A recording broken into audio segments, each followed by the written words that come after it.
And now a new report says that Bannon wants Facebook and Google to be regulated more like utilities. Let's bring in the reporter who broke that story, Ryan Grimm, the D.C. bureau chief of The Intercept. This would speak to his nationalist tendencies, I guess. Why just those two companies, though?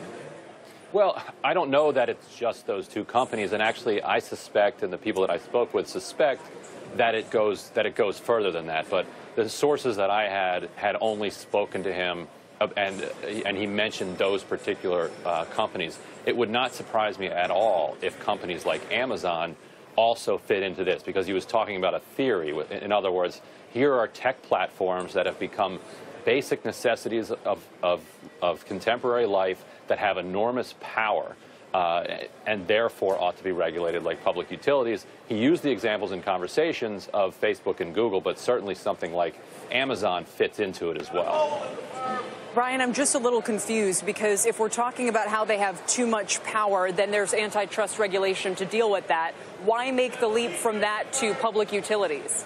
Well, if you take antitrust action, say through the Department of Justice, against one of these companies, a result very much, could be that they end up being regulated through some type of settlement as a utility. That's how it happened with AT&T. So there's really no confusion here. He can't just slap. But wait a minute. Right. So going back to the AT&T example, at the time, that was the provider of phone service. And once you deem that that's, an essential public good, then you have to say, okay, they own this infrastructure, and we're going to make sure they can't own too much of it and be anti-competitive towards consumers. So what is it that they're claiming Facebook and Google own that nobody else can access? For Google, it would be search. For Facebook, it would be the social network, which Mark Zuckerberg used to refer to all the time as a social utility. In fact, it was in their slogan up through 2008. By 2009, they had gotten a better legal team that understood antitrust legislation and litigation, and they took utility out of their slogan. So, they've understood themselves as a social utility from the very beginning.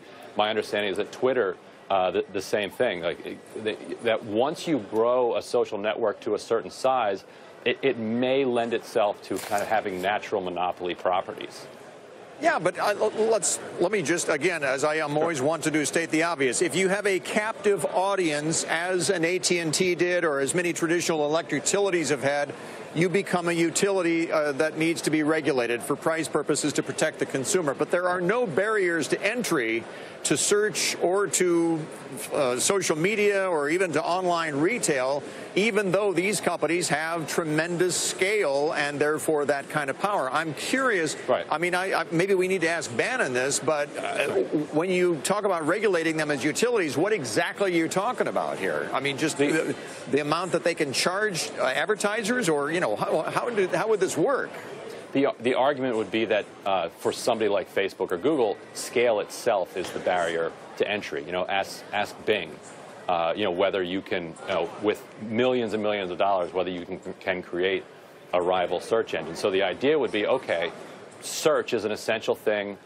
We're not going to allow Google to kind of use its dominance, its monopoly over search in order to, from there, use that leverage to control the rest of the internet, or we're not going to allow Facebook to take over the publishing industry. Google, we're not going to allow Facebook to take over the advertising industry. True right now. I mean, look at what Google has. So many searches now for a product start on Amazon relative to Google.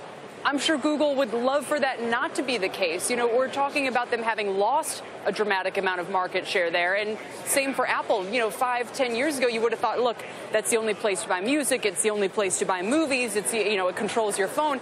They've lost dramatic market share, especially on the music and movie piece of that as well. I mean, I'm glad you guys are asking these questions, and I think business reporters like yourselves are going to spend a lot more time talking about monopoly politics over the years to come. It's becoming an issue both on the right, as you see with Steve Bannon elevating it here, and on the left. This is something that both wings care about. The center absolutely doesn't want to talk about it. They'll say things like you said. Hey, look, all you have to do is start up a URL and you can start your own social network. This is not a monopoly. So it takes a little bit of imagination to try to understand what it's like to be a small business Or let's say you're an advertiser or you're a publisher, something I know a lot about. And if you're a user, and look, nobody's forcing me to be on Facebook. Guess what? I have the option to opt off. Right. I grew up drinking I grew up drinking well water. That doesn't mean we don't have water utilities. If you told me I can only access information from, if you said I can only access information from Facebook or Google, then I understand your point, but I don't. That's not an issue. Well, you can only access advertising effectively through Facebook and Google. Ask any publisher. The last decade, 99% of advertising growth has flown to Facebook and Google rather than to publishers. So the question is, do we want to live in a world where Facebook and Google end up owning all of the online publishers? And hey, yeah, you can go to WordPress and you can start ryansblog.blogspot.com. Sure, absolutely, you can do that. You could have started a telephone company back in 1955 if you wanted to. But guess what? AT&T had it on lock. You weren't going to get very far. And so the question is, what as a society do we believe is essential? And are they delivering what we need? And if not, are there ways that through the Department of Justice or through legislation, it can be corrected? All right. We got to go, Ryan. A great conversation. Yeah, Thank really you. Appreciate it. Great story to bring there, too. Thank you. Ryan Grim of The Intercept joining us here.